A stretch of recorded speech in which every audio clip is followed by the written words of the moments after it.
Muy buenas tardes a todos y bienvenidos a este tercer día de conferencias de la 28ª Jornadas de Teología. Saludos también al ministro provincial, el padre Juan Carlos, que está esta tarde entre nosotros. Monseñor Carballo nos decía el primer día que la profecía es lo que no debe faltar a la vida consagrada y nos advertía que uno de los signos que necesitaba nuestra vida para que fuera profecía debía ser el ser más íntegro. Nos duele la autorreferencialidad de la vida consagrada. Así lo expresaba él, y precisamente de esto es de lo que nos va a hablar la hermana Marta García Fernández, que está esta tarde entre nosotros. Identidad en relación y misión compartida. Os hago una breve reseña de ella. Marta nace en Madrid y, como casi todos los que allí han nacido, sus padres son de Peñafiel y Bailén. Es religiosa de las Hermanas de la Consolación y dentro de la misma desempeña la labor de coordinadora de la elaboración de un plan de formación conjunta de laicos y hermanas y secretaria del equipo de formación de la congregación. Es doctora en Teología por la Pontificia Universidad Gregoriana en Roma en 2008, licenciada en Ciencias Bíblicas por el Instituto Pontificio Bíblico y desde el año 2009 profesora en la Facultad de Teología de la Universidad Pontificia de Comillas. Es además directora del Instituto Bíblico Oriental en Madrid y autora de muchas publicaciones, tanto libros como artículos, en la profundización de la Sagrada Escritura y su lectura actual. Pues bien, pues le damos las gracias por su presencia esta tarde y te damos la palabra. Muchas gracias por esta presentación. También agradecer al Instituto Teológico la posibilidad de estar aquí hoy con todos ustedes reflexionando sobre un tema importante, la identidad en relación y misión compartida. También agradecer la elaboración de el hecho de hacer estas jornadas que son un momento también importante de encuentro, la asistencia de todos los presentes, de aquí abajo y los de arriba, que veo que hay también muchos. Y bueno, pues nos disponemos simplemente a reflexionar sobre esta cuestión. Hace muchos años está aquí el ministro provincial, pero también entre los asistentes está mi madre maestra. Bueno, pues hace ya unos 20 años yo leí en el noviciado un libro de Ignacio Iglesias, que no recuerdo el título, pero sí que recuerdo muy bien de lo que hablaba, que era de la identidad en relación. Ignacio Iglesias argumentaba más o menos así, que la vida religiosa en ciertos momentos de la historia se había caracterizado por la fuga al uno, y que, aunque no lo expresaba exactamente con estas palabras, porque han pasado 20 años y no las recuerdo exactamente, decía e indicaba que en algunas ocasiones la identidad se reafirma a través de la separación.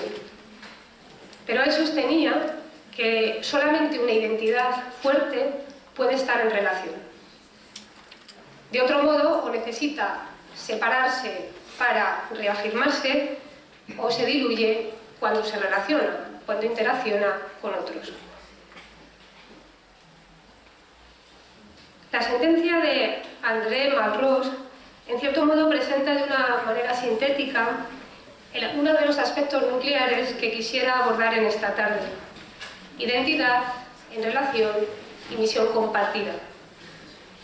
La frase dice así: hay dos maneras de ser hombre entre los hombres.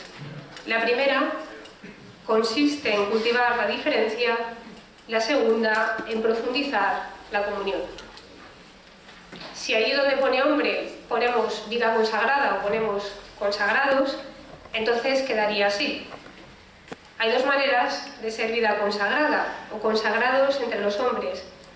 La primera consiste en cultivar la diferencia, la segunda en profundizar en la comunión. Las dos posibilidades de ser y de estar son legítimas. Si afinamos más, se podría decir que profundizar en la comunión nos hace también conscientes de las diferencias, ya que la comunión no es fusión y en este sentido implica diferencia. Pero bueno, más allá de las posibilidades que ofrece la frase o del acierto de la misma, la he escogido como punto de partida porque, simplificando mucho, expresaría dos etapas. Una más preconciliar, caracterizada por cultivar la diferencia, y la posconciliar, polarizada por profundizar en la comunión. La misión compartida surge entonces como uno de esos frutos maduros de esta profundización en la comunión y un ejemplo real y también en construcción de la misma. Actualmente se habla mucho de misión compartida y se ha escrito mucho, pues es una realidad, aunque es una realidad relativamente nueva, tiene una cierta andadura y se empieza a vislumbrar su valor y su consistencia. También, como estamos inmersos en ella, falta también una perspectiva histórica suficiente para captar la hondura teologal y por eso a veces resulta difícil sistematizar. Mi objetivo no es abarcar este fenómeno complejo, sino lo voy a abordar solamente desde una perspectiva. La misión compartida, esta va a ser la perspectiva, la misión compartida como redescubrimiento de nuestra identidad, especialmente como consagrados, y como espacio donde se forja una identidad en relación. Identidad en relación que, en mi opinión, sería la expresión dinámica de la comunión. Como soy biblista, entonces mi postura va a ser sobre todo bíblica. Entonces lo voy a hacer desde la Biblia, quizá porque esa es la mayor riqueza que puedo aportar a esta reflexión.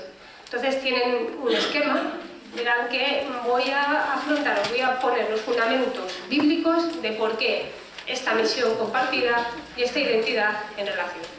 Y después daré un segundo paso, donde haremos más o menos un recorrido histórico, ayudándonos también del esquema que utiliza el Papa Francisco en su carta a los consagrados, pasado, presente y futuro. Entonces, ese más o menos va a ser el itinerario. Si preguntásemos a Aristóteles qué es el ser humano, entre las muchas cosas que nos podría decir, una sería: el ser humano es un ser racional.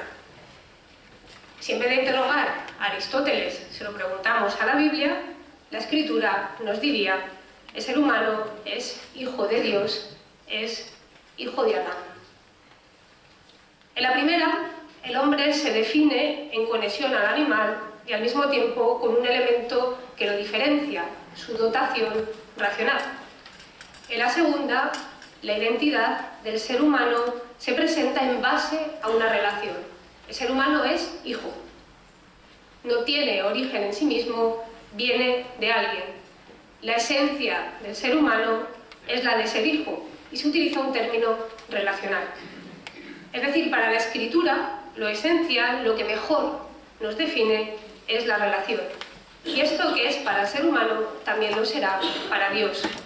Dios, en cuanto que desde los primeros capítulos se presenta como palabra. Vamos a empezar con un cuento. El de Alicia en el País de las Maravillas. El otro día lo saqué de la biblioteca y me miraban como a ver qué va a hacer esta con el libro. Me acuerdo que en un curso de filosofía estudiamos Alicia en el País de las Maravillas, y el argumento que tiene el libro de Alicia en el País de las Maravillas es el crecimiento y la formación de la identidad de Alicia. De ahí que antes de sumergirse en el País de las Maravillas, varios personajes le van preguntando: ¿quién eres tú? El gusano, la paloma, el caballo. La conversación con el gusano resulta emblemática. Dice: ¿quién eres tú? Y ella dice: casi lo ignoro ya. Podría decirle quién era hasta esta mañana, pero sospecho que desde entonces debo haber cambiado varias veces. ¿Qué es lo que estás diciendo? Explícate mejor. Me es imposible explicarme mejor, señor. ¿No comprende usted que yo ya no soy yo? No es una respuesta banal. Una primera forma de saber quiénes somos es saber quiénes no somos. Aunque no somos los mismos, que somos los mismos y no lo somos, de hace 40 años. El descubrimiento de los límites de nuestro cuerpo, del espacio, de lo que ocupamos, de llegar a identificarnos con aquel que se está mirando en el espejo, es todo un camino de descubrimiento que comienza con el nacimiento y termina con la muerte. Como afirma San Agustín, el ser humano es una gran cuestión para sí mismo. Y esa pregunta, ¿quién eres?, será una pregunta que siempre nos vamos a estar contestando. Nos reconocemos en la foto de un niño de meses porque alguien nos ha dicho que éramos nosotros. Sabemos lo que hacíamos y lo que nos gustaba porque nos lo han contado. Es decir, la reconstrucción de parte de nuestro pasado nos llega a través de los recuerdos de otros.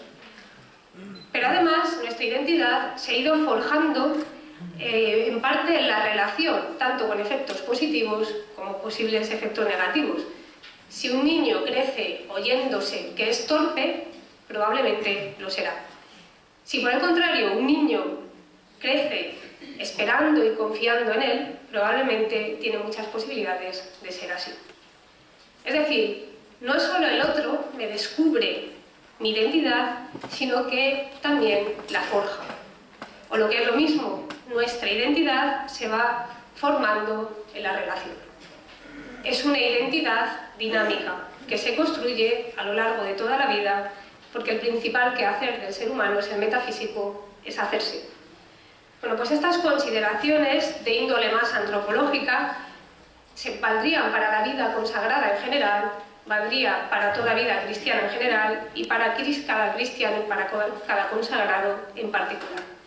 Y esto es prácticamente lo que la Biblia, desde sus primeros capítulos, pone en el candelero. La escritura, vamos a hacer dos partes. Por una parte vamos a ver al ser humano y después también a Dios, desde las mismas claves. Con tres aspectos. Somos seres para la comunión y no a pesar de las diferencias. Estoy ahora siguiendo así el esquema. La escritura ilustra esta cuestión, digo, en los primeros capítulos, ya en el capítulo 2, cuando Adán habla por primera vez cuando ve a Eva. Dios dice, no es bueno que el hombre esté solo, voy a hacerle una ayuda adecuada. Y cuando Dios crea a Eva, Él dice algo así, reconoce su identidad en ella. Dice, esta sí que es hueso de mis huesos y carne de mi carne. Luego le da un nombre que es distinto al suyo, se llamará Eva, se llamará mujer. Y esta semejanza y al mismo tiempo diferencia desata un dinamismo de comunión. Por eso deja al hombre, a su padre y a su madre, y se une a su mujer y se hacen una sola cosa.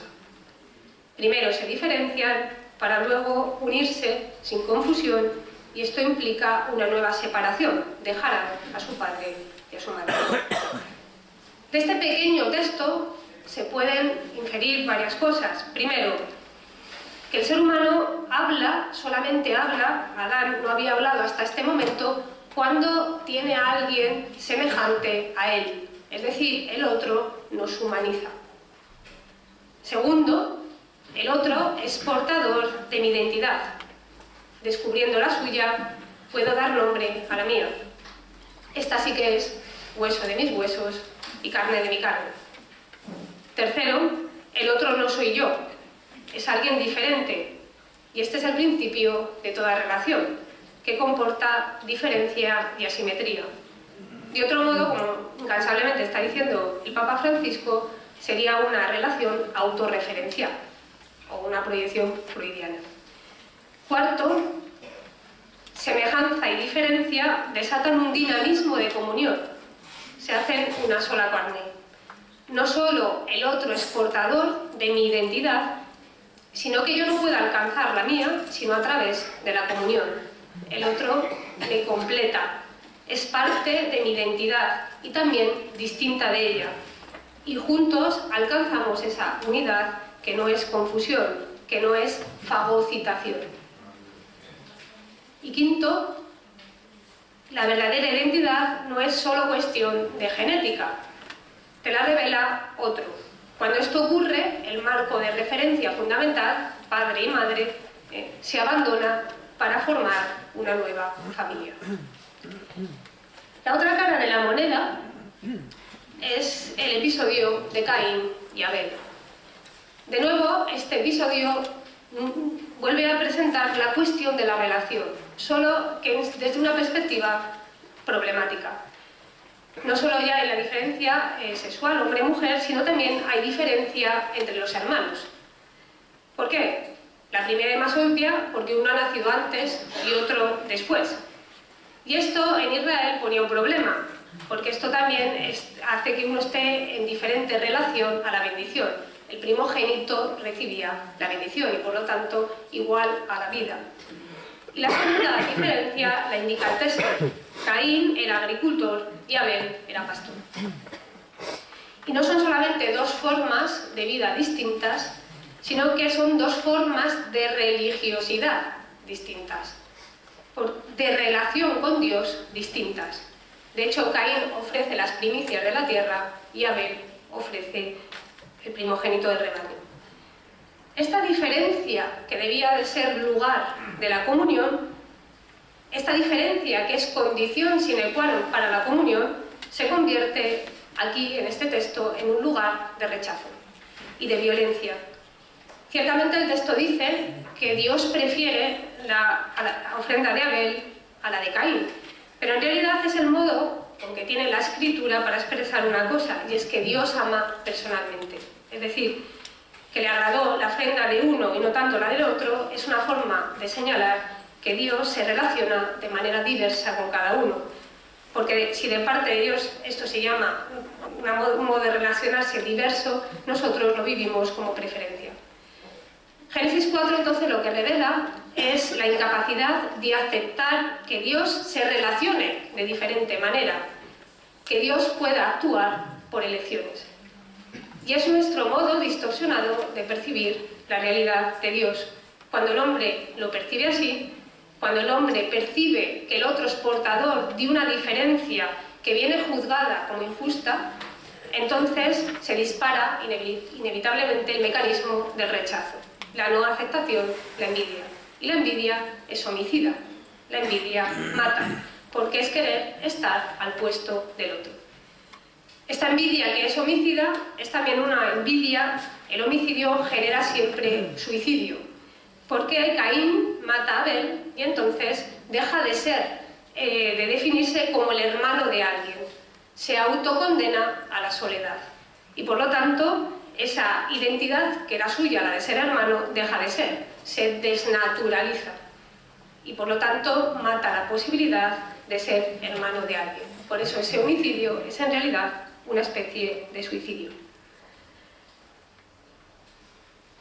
Profundizando un poquito más en esta identidad en relación, la que me estoy alargando, el nombre que se dan, Adán y Eva, no solo indica la identidad de ella, sino también la identidad de él. Vamos a hacer un poco de hebreo para animarnos. En hebreo, mujer se dice Isha, de ahí viene Isabel, Isha, y hombre se dice Ish. Entonces, ella se llamará Isha porque viene de Ish, ella se llamará mujer porque viene de hombre. Por tanto, el nombre de uno claramente refiere al otro, es decir, el uno no se puede entender sin el otro. Pronunciando el nombre de uno, estoy diciendo el nombre del otro. Es decir, es una identidad en relación. El uno manda al otro. Es un poco lo que sucede en ese diálogo, que no es un diálogo, sino son dos palabras, entre el encuentro entre el resucitado y María. María Rabbuni, que se asemeja a un episodio del Cantar de los Cantares. Es decir, María se reconoce en el nombre, María, porque ella se llama así, pero no solo. Reconoce a Jesús diciendo su nombre. Por lo tanto, no solo se reconoce en el nombre, sino se reconoce a Él diciendo su nombre. Es decir, no es solamente el nombre María, sino reconoce a Jesús diciendo su nombre. Solamente Él puede pronunciar como nadie ese nombre. Es un poco la voz del amado que aparece en Cantar de los Cantares. Entonces, nos decimos en el otro, nos descubrimos en el otro. ¿Por qué? Pues porque según la Biblia tenemos un órgano, puesto ahí un corazón, pero que la Biblia llama nefes, que se traduciría por una garganta. ¿Qué es una garganta? Tenemos una garganta, una especie de pulmón que constantemente está recogiendo el aliento de Dios. Es decir, cuando Dios crea al hombre, lo que hace es insuflar aliento, y dice el texto que el hombre se convierte en una garganta viviente. Es decir, el hombre es uno que vive constantemente abierto al aliento de Dios, al respiro de Dios. El hombre recibe su identidad, recibe su principio vital desde otro, tiene que buscarlo fuera. El hombre es uno que está constante, estructuralmente abierto a Dios. Y por lo tanto está recibiendo lo que es constantemente en ese movimiento de donación-recepción. Y cuando ese movimiento se para, entonces se deja de respirar y mueres. Y ese morir metafórico puede ser enlatar el aliento de Dios, enlatar el espíritu. Es decir, esta es la tentación que tenemos sobre todo el hombre religioso, la de querer controlar el espíritu de Dios, no devolverlo. Por lo tanto, esto nos dice que el ser humano es uno que está constantemente abierto al otro y que es desde el otro que va recibiendo su identidad en ese movimiento de recepción-donación. Vivimos así eucarísticamente. Pero esto que es la realidad del ser humano es también la realidad de Dios. Dios, si bueno, vamos a la teología dogmática, pero aquí no quiero porque aquí es de teología fundamental y yo no soy muy ducha de la teología dogmática, pero en realidad Santo Tomás habla de esto. Santo Tomás dice que Dios es, las personas de la Trinidad son relación subsistente, es decir, Dios no es primero y después se relaciona, sino que Dios es en relación. Su ser, no viene primero su ser y después la relación. En la Biblia, ¿cómo lo dice esto? Lo dice de varias maneras. Dios aparece siempre en misión compartida. Desde los primeros capítulos de la Biblia, Dios comparte su misión. El cardenal Martini, que fue un gran biblista y muy atento a las cuestiones de escritura, en los coloquios nocturnos en Jerusalén le preguntan: si Jesús viniera hoy, ¿cuál sería su inquietud más urgente? ¿Qué haría? ¿Y qué responde el cardenal Martini? Llamaría a los jóvenes. Llamaría a alguien. Llamaría. Porque en realidad eso es lo que hizo. Jesús prácticamente no aparece solo. No aparece solo en los evangelios. Enseguida que empieza su ministerio, llama. Llama a otros a vivir una misión compartida. A vivir con él y a trabajar codo a codo. Y esto mismo lo encontramos también, como yo soy del Antiguo Testamento, me dejarán que diga algo del Antiguo Testamento, esto lo encontramos también en el Antiguo Testamento.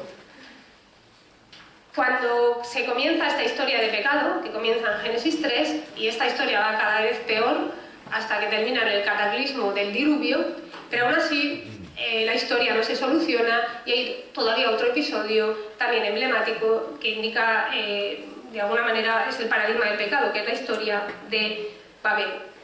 ¿Qué es lo que hace Dios? ¿Qué es lo que hace Dios para poner solución a esta humanidad que está un poco, que es pecadora?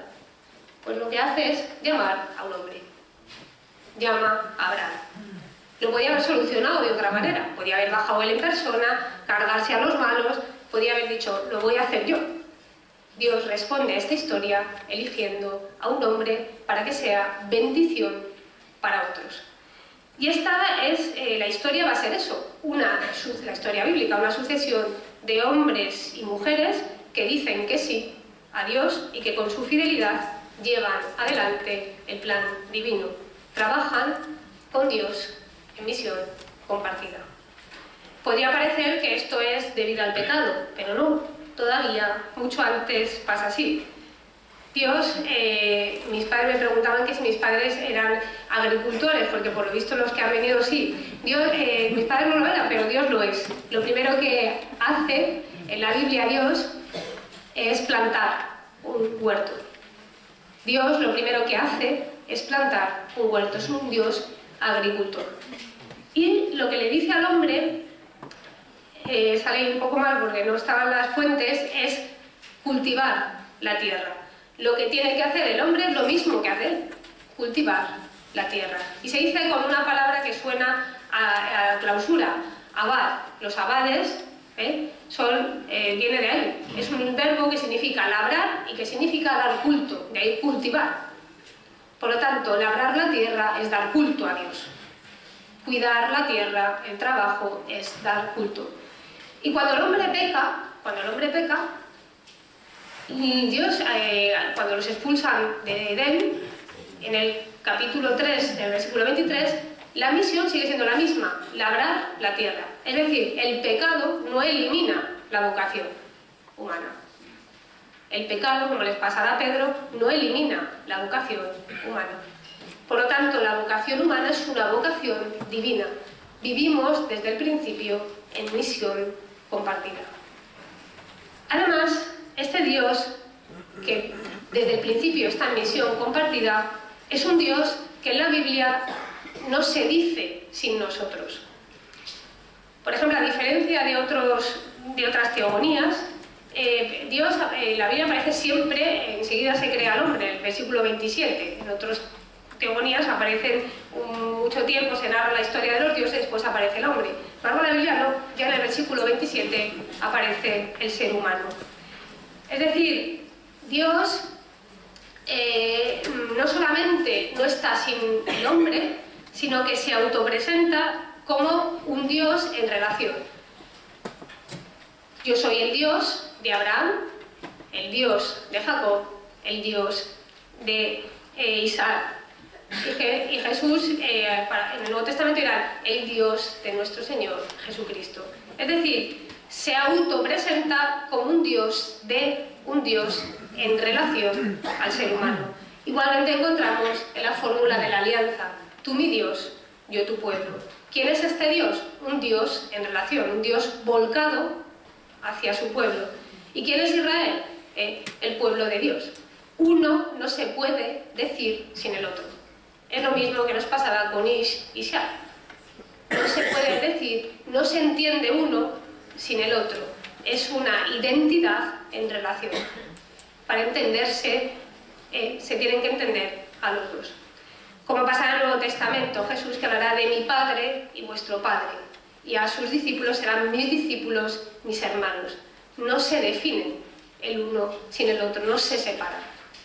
Pero además, no solamente esto, voy a hacer un poquito más rápido porque veo que voy un poco mal de tiempo, sino que es un Dios que se deja descubrir o que se deja decir. En el Antiguo Testamento estamos muy acostumbrados a escucharlo, pero el orante, el salmista, le llega a decir a Dios cómo tiene que ser y cómo tiene que actuar.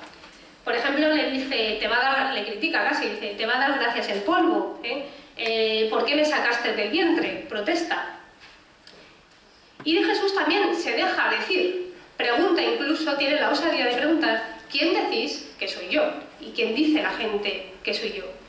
Es más, se deja interpelar por los enfermos. Jesús, ten misericordia de mí. Y él mismo les pregunta, ¿tú crees que puedo hacerlo? O les dice, ¿qué quieres que hagas por ti? Y en el pasaje de la sirofenicia, cuando le dice, yo he venido a las ovejas de Israel, le dice, sí, pero los perrillos también comen de las migajas que caen de la mesa.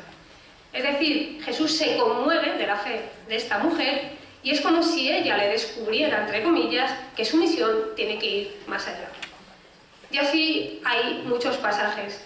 Podríamos decir que en este camino hacia Jerusalén, los discípulos van haciendo experiencia de Jesús, le van proyectando su idea, a veces un poco mal, de mesianismo, van encajando que él rompa sus esquemas, van descubriendo sus verdaderas motivaciones y sus convicciones, porque dicen que darán la vida por él, pero a la hora de la verdad le dejan. Y esto va forjando una identidad en relación a Jesús y en relación al seguimiento. Pero Jesús también va dejándose hacer, en la relación con el Padre, en la relación con ellos, en la interpelación de la gente que le asalta por el camino con esa petición, ten misericordia de mí, y ante el rechazo de las autoridades. Puestas las bases bíblicas, un poco largo lo he hecho, vamos a ver ahora, a dar un segundo paso. Y lo voy a hacer desde el esquema pasado, presente y futuro. ¿Qué ha supuesto esta profundización en la comunión? ¿Qué ha supuesto esta profundización en la comunión? Lo vamos a hacer con 3 iconos bíblicos. Para la mirada al pasado, el icono bíblico que propongo es el abrazo en la visitación, el abrazo entre Isabel y María. En ocasiones se ha dicho que María va a ayudar a su prima Isabel, que era mayor que ella y encima estaba también en estado. Pero el texto no lo explicita, es más, María se va antes de que Isabel dé a luz, por lo tanto no le debió de ayudar en ese momento. Algunos autores piensan que este pasaje enseguida sucede después del anuncio del ángel Gabriel, que le dice que mira a tu parienta Isabel, porque nada es imposible para Dios. Y una vez que desaparece de la escena, María va corriendo y entonces va hacia ella. Es como responde a un esquema de mandato-obediencia. Por eso muchos autores consideran que María va de alguna manera a reforzar o a afianzar o va a confirmar su fe. Porque en el abrazo de entre estas dos mujeres, la vida, que es invisible, de repente salta. Creo que este abrazo es un buen icono para significar lo que es cualquier vocación en general. La vocación religiosa y la vocación matrimonial, por ejemplo.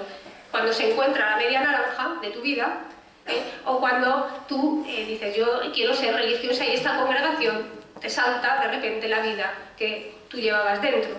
Se trata de esa conmoción de entrañas que indica que tienes la misma vida dentro, Y este icono representa, en mi juicio muy bien, lo que el concilio produjo con el encuentro entre religiosos y laicos. Al abrazarnos, muchos de nosotros, la vida carismática que llevábamos saltó. Se podría decir que hay como dos movimientos paradójicos a partir del concilio. Por una parte, este profundizar en la comunión nos llevó, sobre todo de la mano de Lumen Gentium, a profundizar en la común raíz del bautismo. Por otra parte, el decreto Perfecte Caritatis lo que nos dijo es buscar a los religiosos lo específico, que llamamos con un nombre carisma. Comenzaba esta ponencia refiriéndome a Ignacio Iglesias, pues él decía que insinuaba que cuando una identidad es débil, o se afirma separándose, o cuando se relaciona, se diluye. Sin embargo, hace poquito, en un pliego de Vida Nueva, Luis Oviedo, citando una tesis de Patricia Wittberg, considera una posición contraria. Y es que decía que la vida consagrada se ha diluido, decía, citando a Patricia Wittberg, él no lo decía así, que la vida consagrada se ha diluido y achacaba este diluirse a la nivelación que había producido el Concilio Vaticano. Algunos planteamientos del concilio probablemente causaron conmoción. Yo recuerdo que escuché a Olegario González de Cardenal que decía que no todos los países estaban preparados para la recepción del concilio en aquel momento. Pero aun admitiendo que la doctrina conciliar pudo provocar un cierto número de salidas o incluso también una equiparación de la vida religiosa a la vida laical, yo creo, no participo de la tesis de Patricia Wittberg, sino más de Ignacio Iglesias. La relación no se hace débil, según mi punto de vista, por la relación o por la nivelación, al revés, se fortalece. La identidad débil es la que al relacionarse se diluye, pero no es problema de la relación, sino problema de la identidad. No quiero entrar así en polémica, porque las realidades son más complejas, pero en mi opinión, que la vida consagrada perdiera la exclusiva de la santidad, de la llamada a la santidad, ha sido fecundo. Y esta especie de nivelación o universalización, yo creo que ha sido paradójicamente un incentivo para afinar mejor qué es lo esencial de la vida consagrada. Por otra parte, si la Lumen Gentium nos dijo vamos a profundizar en la comunión, en la raíz común de los bautizados, y esto llevó también después a una profundización a nivel teológico de lo que era lo que sería lo más característico, la Perfecta Caritatis dijo tenéis que buscar lo específico, vuestra identidad, lo que se llamó el carisma. Probablemente tras la implantación de lo que fue el otro Código de Derecho Canónico de 1917, la vida religiosa consagrada se había homogeneizado, porque este código, la normativa prácticamente era bastante paritaria para todos los institutos y uniformó la vida consagrada. El concilio, sin embargo, dijo no, tenéis que buscar cuál es vuestra especificidad, y entonces las congregaciones se pusieron en un movimiento de búsqueda del carisma. Y la paradoja va a ser la siguiente, que aquello que era lo específico, el carisma, resulta que años más tarde descubrimos que no solamente era nuestro, sino que también los laicos participaban de ese carisma y no solamente. Entonces, por una parte, Lumen Gentium nos dice profundicemos en lo común, y esto nos lleva a una profundización en qué es lo peculiar de la vida consagrada a nivel teológico, y por otra parte, Perfecta Caritatis nos dice profundicemos en lo específico, y esto nos lleva a abrir el carisma a otros. Es decir, es la lógica de la comunión, es la lógica de la comunión, que ahondando, profundizando en ella, descubrimos lo específico, y descubriendo lo específico y profundizando en lo específicos, ahondamos en la comunión. Con unas imágenes, la eclesiología del Vaticano II, más o menos, algunos la definen así. Se dicen que se pasó de la imagen de una iglesia pirámide a una iglesia círculo.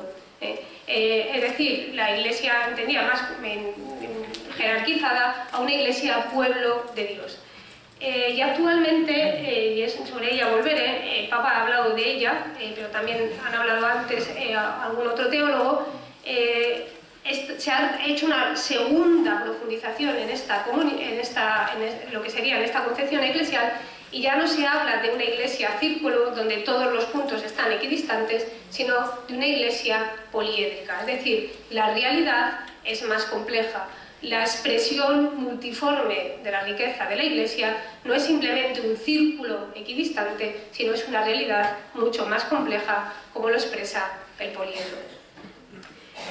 Voy a ir rápido. ¿Qué es lo que, en este doble movimiento, qué es lo que se podría decir?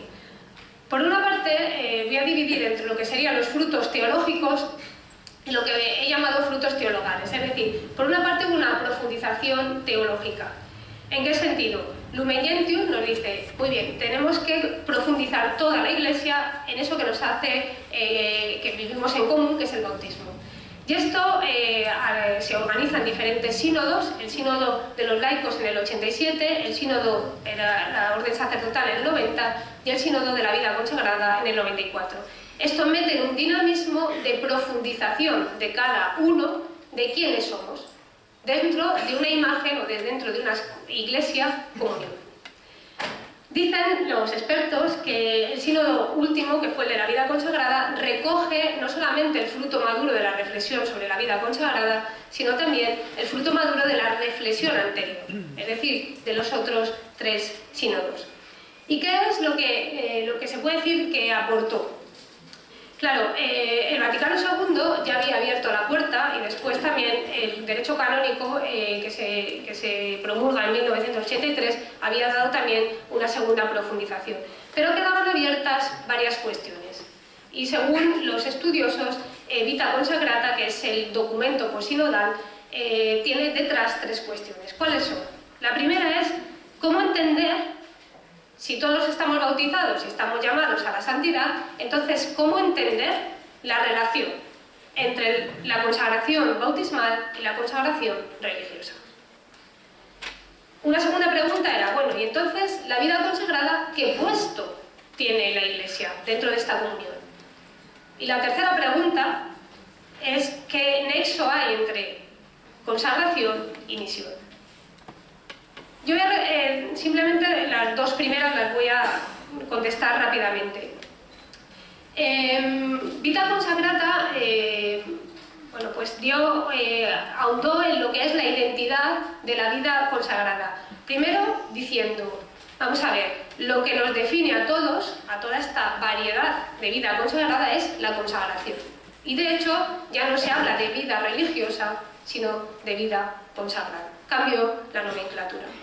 Pero además profundizó en qué relación existe entre la consagración bautismal y la consagración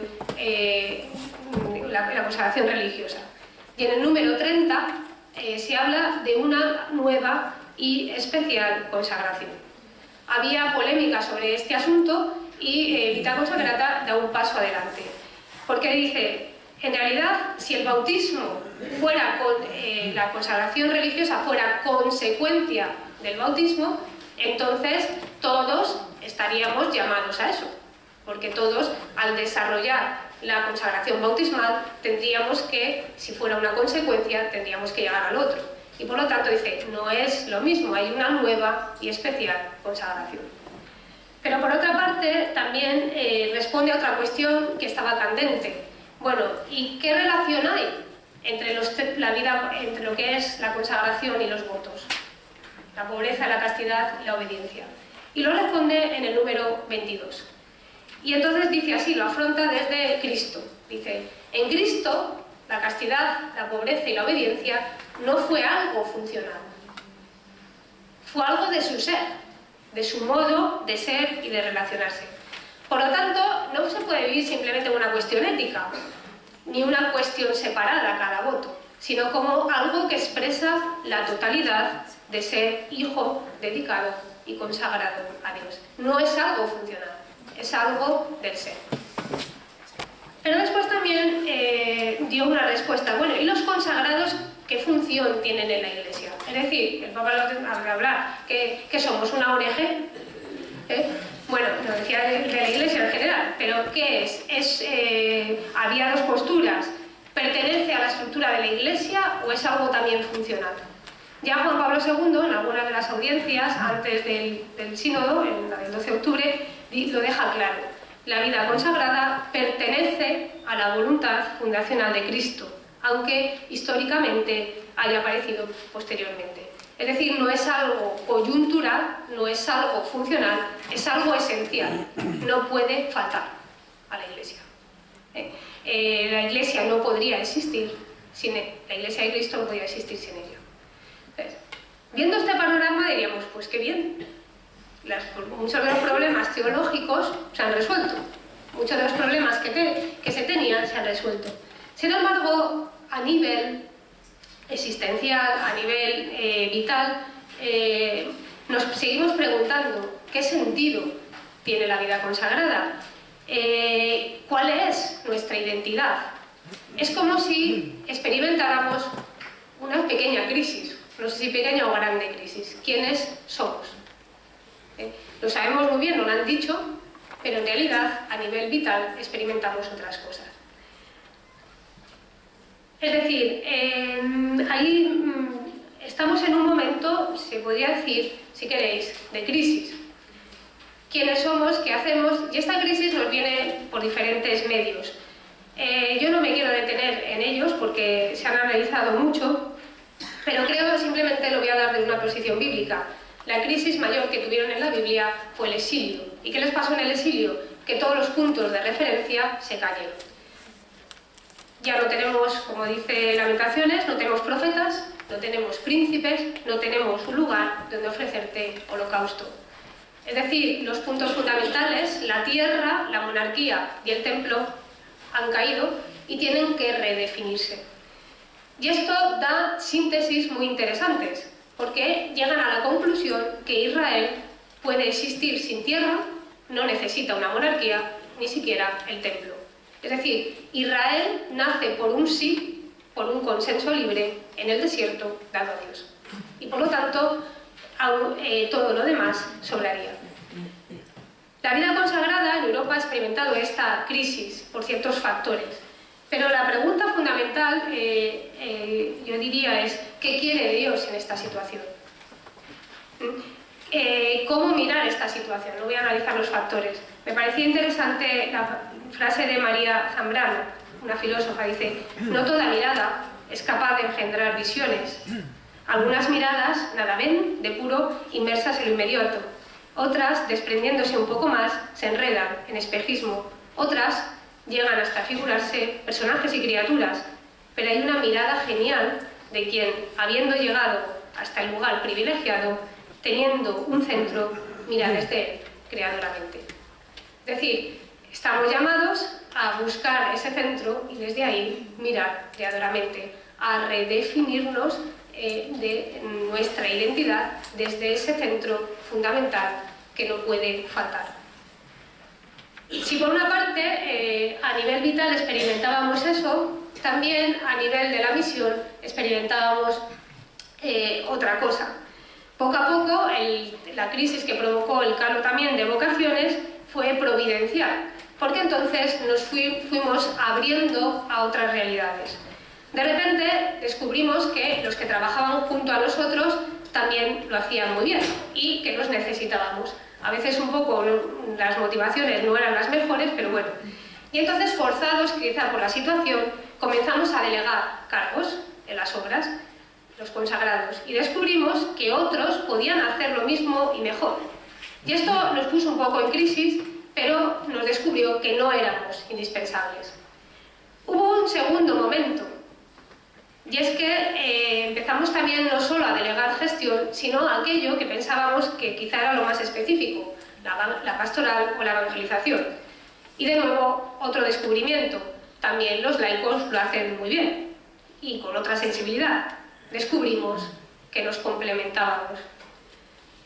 Empezamos también a dar otro paso más, a formarnos juntos. Y llegó el momento en que muchos laicos sintieron que el carisma también ellos lo tenían, y nosotros descubrimos que era así. Comenzó entonces verdaderamente la misión compartida.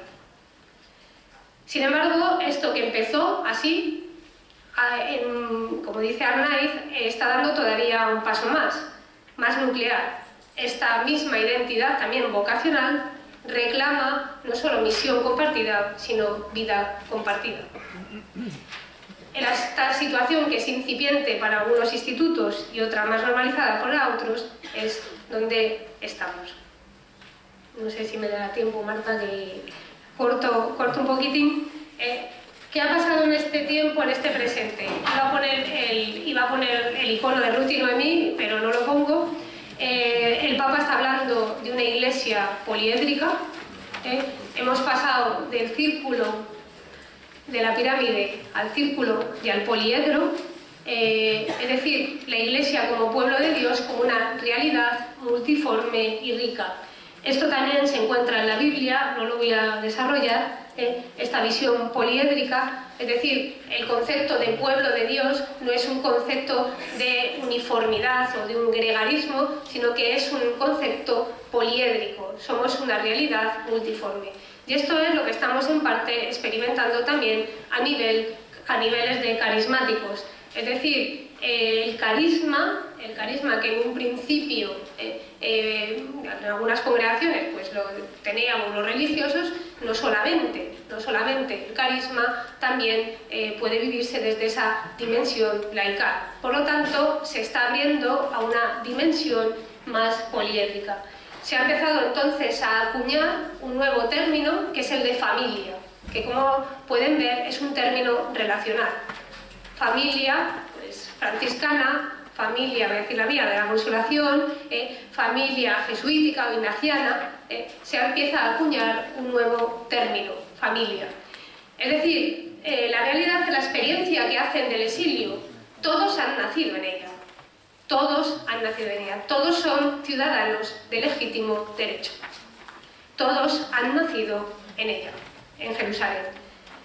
Entonces, la pregunta que nos hacemos de la parte de la vida consagrada, ¿qué posición tenemos respecto al carisma? En cuanto, cuando nace un nuevo miembro, un nuevo hermanito, tenemos qué posición ocupamos.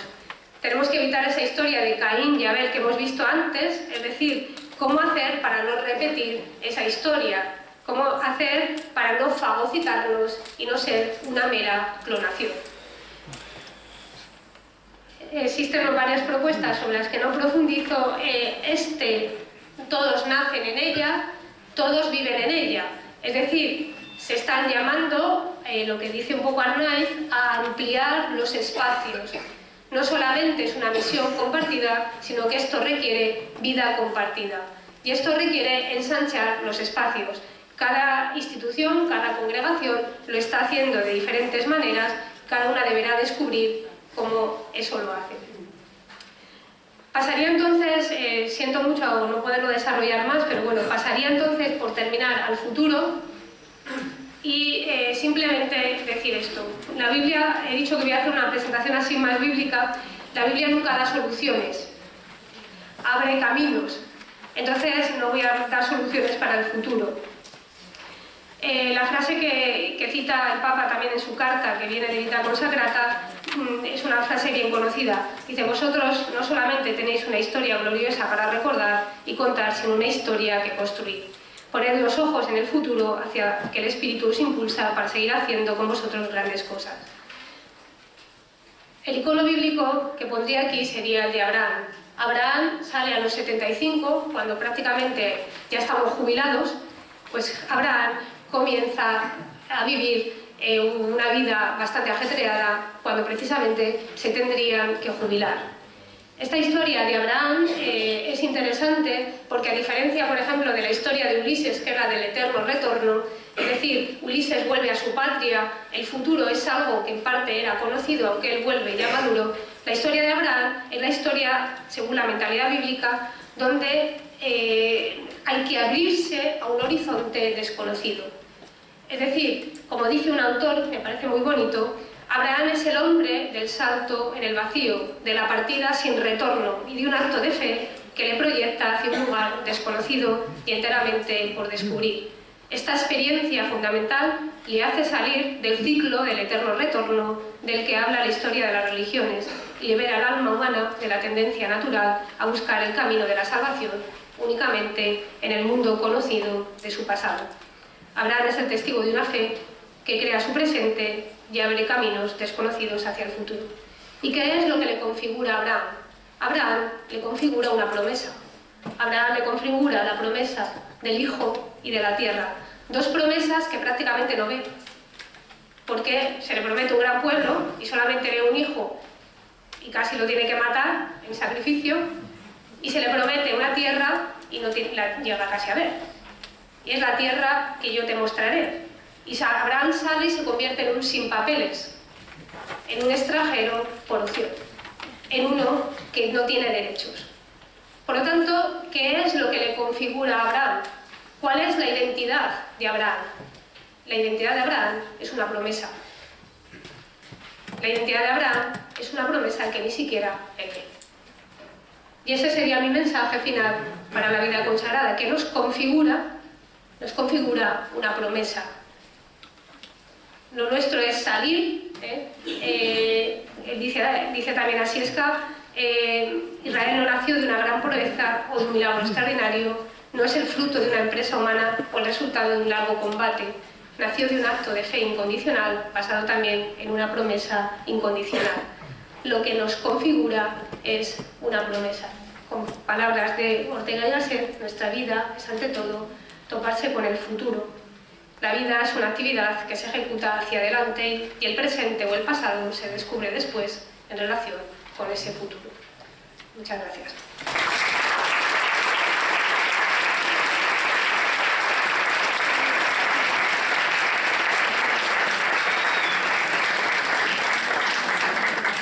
Pues damos las gracias a la hermana Marta y establecemos ahora un turno de preguntas.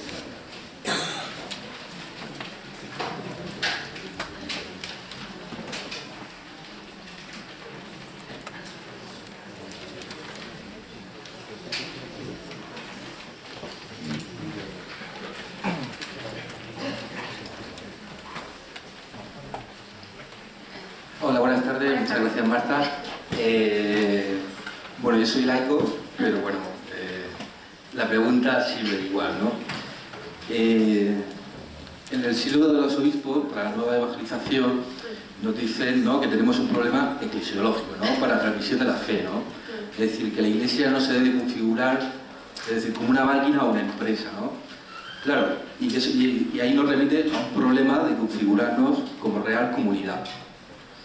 Y bueno, mi pregunta es, ha comentado que hay que abrir los espacios, pero también yo creo que habría que abrir los tiempos, que la lógica, ¿no?, de esta sociedad, de esta cultura, pues no nos permite tiempos relacionales en las estructuras. Bueno, da igual una orden religiosa, en una parroquia o en una estructura, ¿no?, una organización, ¿no? Y yo creo que va por ahí también, ¿no? Es decir, falta dar tiempo a los tiempos para ir siendo personas, ¿no?, en relación. Bueno, creo que... Bueno, más que una pregunta, creo que... Sí, comparto lo que dices, ¿no? De hecho, o sea, quizá también, o sea, ya no solamente a nivel eclesial, sino pues el tema del individualismo. La paradoja, por ejemplo, el mismo término persona, que en un principio indica relación, que se coge para lo que es la teología trinitaria, después, con todo el modernismo, termina siendo individuo, es decir, podernos entender sin el otro. A ver, eso, yo como soy del Antiguo Testamento, eso desde una mentalidad bíblica es imposible, pero también a nivel no solamente del Antiguo Testamento real, no nos podemos entender sin el otro, y eso lo hemos perdido, lo hemos perdido. Entonces, bueno, pues es un reto, o sea, es un reto abrir espacios, abrir tiempos y no solamente eso, sino relacionarnos. Recuerdo en unas charlas de Cáritas decía que no todo progreso comporta desarrollo, que como nunca estamos comunicados. Eso hace 20 años, cuando estaba en el noviciado. Dice, pero no significa que el progreso lleva al desarrollo de la comunicación. Y bueno, pues ahí en esa línea sí comparto lo que decías. Como has comentado, bueno, yo vengo de Cáritas y bueno, la experiencia relacional del ver, juzgar y actuar, ¿no? Es decir, pero no yo veo, yo juzgo y yo actúo, ¿no? Es decir, crear experiencias relacionales donde podemos definir conjuntamente el acontecimiento que se esconde de la realidad, ¿no? Y ahí eso crea una experiencia enriquecedora y de transmisión, ¿no? Y es dialógica, digamos, ¿no? Y bueno, pues me ha encantado la conferencia. Muchas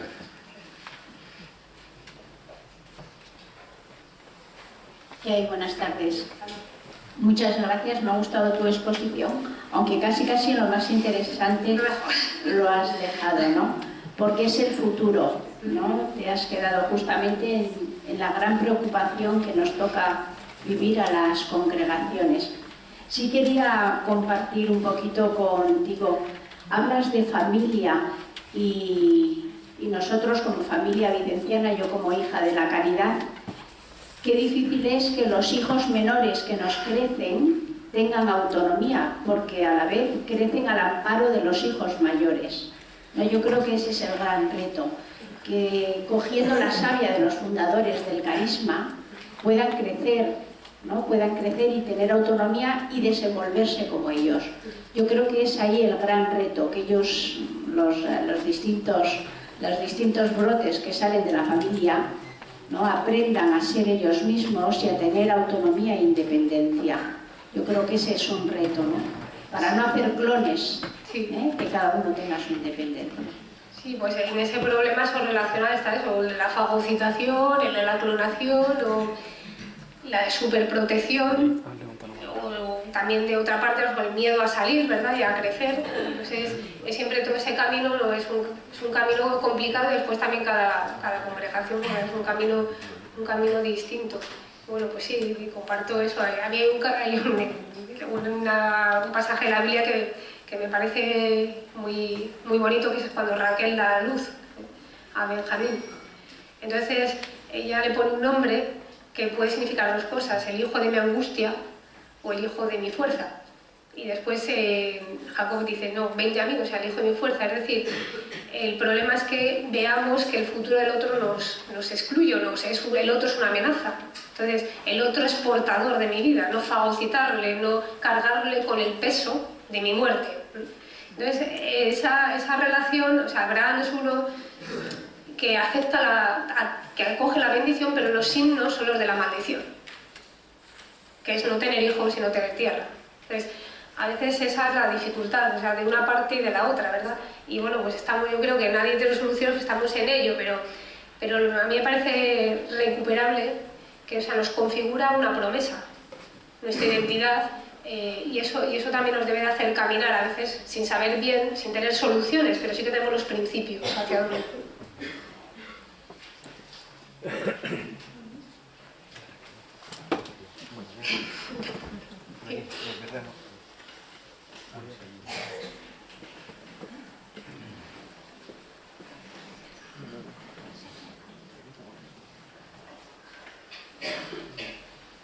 Mira, muchas gracias por todo lo que has dicho, que me ha gustado mucho. Yo creo que si he entendido bien, has dicho que una identidad fuerte no tiene que tener miedo de la relación, porque la relación la ayuda a entenderse a sí misma, que es una identidad que se diluye, es una identidad débil, ¿no? Algo así. Y yo me digo, esto es una responsabilidad muy grande de formación y de discernimiento para ver quién puede aguantar con la identidad fuerte, o sea, quién tiene una identidad suficiente para no dejarse debilitar por la relación, por la diferencia, por el otro, por todo ese sistema poliédrico, etc. Me parece que sí, en parte eso lo decía Ignacio Iglesias. Él sostenía eso, que, o sea, una identidad fuerte se puede relacionar, ¿no? y que bueno, pues de todas maneras evidente, o sea, que no se puede separar, ¿no? Porque es legítimo, ¿verdad? No quien se separa es porque tenga una identidad que no sea fuerte, ¿vale? Pero que no es la relación la que la debilita, todo lo contrario. Lo que sí que es verdad, y un poco también, a lo mejor no lo he podido decir explícitamente, que nos van llegando constantemente voces y que nos van también configurando y que nos van poniendo en crisis. Un poco le pasa a Alicia, ¿quién eres? Bueno, pues también, no solamente por una parte nos llega la voz de la Iglesia, vomita consagrada y nos dice a los consagrados tal, pero también la sociedad nos está diciendo otra cosa. Entonces eso nos va, de alguna manera, va intensificando la pregunta y también va haciendo que nosotros también, pues, como Jesús, ten misericordia de mí, o sea, se deja interpelar por el otro y actúa también. Entonces, bueno, pues eso, o sea, vamos forjando y también en un proceso de crecimiento que comporta, evidentemente, la crisis, y a lo mejor la crisis nos parece que es lo peor y a lo mejor es el mejor momento. Que nos parece el punto más débil y a lo mejor es el punto más fuerte. Bueno, pues así vamos, o sea, como en ese proceso de crecimiento, creo yo, vaya.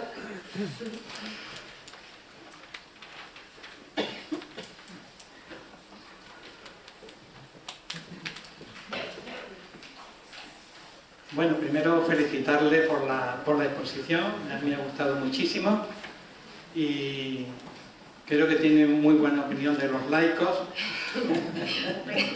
Para tenerla. Pero bueno, yo creo que el concilio también nos abre las puertas, yo soy laico, pero que claro, los laicos están muy mal formados. En general, yo creo que necesitaría una gran catequesis general. Yo no sé por dónde, el Papa está muy preocupado por la familia, porque yo creo que la familia es donde se inculca la fe, el primer anuncio se hace en la familia, pero que de momento yo creo que la vida consagrada, las órdenes religiosas, lo que, como yo siempre digo, que sostiene nuestra fe. Son ustedes nuestra referencia. Así que, muchas gracias. Gracias. Bueno, pero sí que es verdad, bueno, nos vamos complementando, a lo mejor, bueno, en muchas cosas. Yo no creo que tampoco, o sea, a lo mejor, evidentemente en algunos puntos más, a lo mejor en un principio de teológicos y tal, pues sí que es verdad, pero tampoco que estamos los religiosos más formados, no siempre, ¿eh? Pero no en todo. Yo creo que bueno, pues nos vamos complementando. Y yo creo que vamos creciendo, y eso es importante en esa eclesiología de la comunión. Y a lo mejor nosotros de parte religiosos vemos fuertes cosas que a lo mejor ustedes ven débiles, y al revés. Pero bueno, yo no sería tan de esa opinión. Yo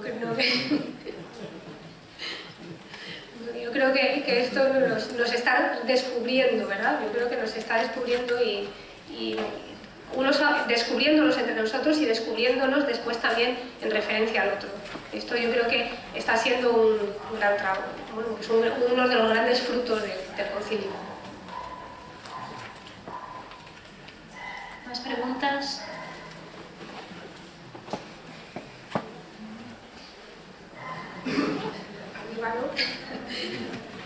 Bueno, pues damos por concluida esta... ¿Hay más preguntas por ahí? Ah, sí, sí.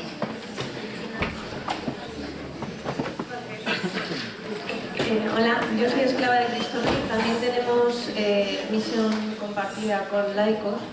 Y mi pregunta es también, porque tú has desarrollado antes, pues eso, que al principio tenemos colaboradores, que luego hasta tener una misión compartida, ¿no? El riesgo igual es como en las congregaciones a veces somos pocas, utilizar a los laicos, ¿no? Y le metemos el carisma, bueno, pues esto es nuestro, pero también es vuestro. Yo siento que los laicos también tienen esa llamada, es como esa vida que hablabas, ¿no? Una vida que nace de dentro y que yo creo que, no sé, la pregunta es un poco cómo hacer descubrir esa llamada que también tiene el laico y qué papel, tú que estás de formadora también, tiene la formación o qué podemos hacer desde las congregaciones religiosas para formar a esos laicos en nuestra espiritualidad, primero hacer descubrir y después formar. No sé cómo, o sea, yo creo que cada instituto tiene su proceso. En parte esa ejemplificación, Arnaiz la pone y también algún otro autor. Es una simplificación muy rápida y bueno, y no todas, ellos incluso dan etapas con años, pero no todas las congregaciones llevamos en los mismos ritmos. Parece que en un principio sí que es verdad que fue una cuestión un poco utilitarista, el calo de vocaciones y bueno, pues, pero eso nos abrió a descubrir, Y entonces descubrir que, bueno, que a pesar de que con una motivación no del todo a veces clara, que es esa, la de utilizar a otros, a la gestión, empezamos a ver otras cosas. Entonces, bueno, he dicho que propiamente se puede hablar de misión compartida cuando tenemos un carisma común. Cuando descubrimos eso. Yo lo ejemplificaría con ese abrazo. En ese codo a codo, dijimos, saltó la vida.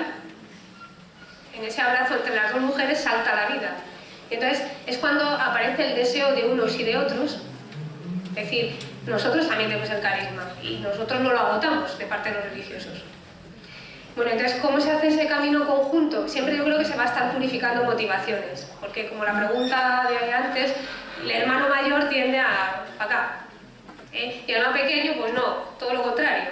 Entonces siempre vamos a estar en esa construcción, Cada congregación lo ha hecho de una manera. Por ejemplo, yo, claro, la referencia que tengo es ahora mismo la mía. Y bueno, pues por ejemplo, si se estudian los documentos de los capítulos, se habla de dar formación a los laicos. Se le habla de colaboradores, a cambio de nomenclatura, familia, consolación, y este último habla no solamente, o sea, habla de formación compartida. O sea, no solamente damos formación, sino nosotras nos formamos juntos. Todos ya nos formamos juntos. Cada congregación tiene su proceso en ese sentido y su crecimiento, porque las realidades son poliédricas. Pero yo creo que va a ser siempre eso, como toda relación, siempre va a requerir una purificación de motivaciones. Aún en las relaciones pues, matrimoniales, al final todo tiene su purificación. La relación de amistad más pura, al final siempre se crea en las relaciones humanas. Entonces yo creo que esa realidad va a estar constante. Entonces a medida que se cambian las mentalidades y uno de una parte y de otra nos vayamos purificando, bueno, pues iremos creciendo juntos, ¿verdad?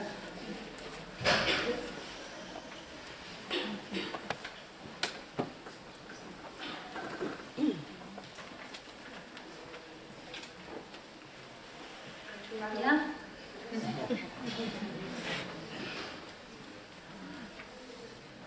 Pues ahora sí, damos por concluida esta tercera sesión.